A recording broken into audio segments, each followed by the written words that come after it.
Ayan, hello.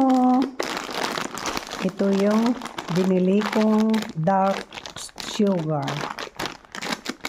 Kasi gusto kong magluto ng kakanin. Ito yung glutinous rice, guys. 1 kilo. Bumili ako ng 2 kilos. Tapos yung coconut milk. Tapos bumili pa ako ng extra. Kasi masarap pag maraming coconut milk. Gata. Ayan, bumili din ako ng pang spaghetti sauce. Filipino style. Ayan. Ayan.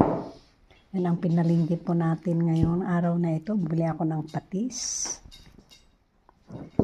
Tapos, ito, oyster sauce. Yan ang lulutuin ni Mami.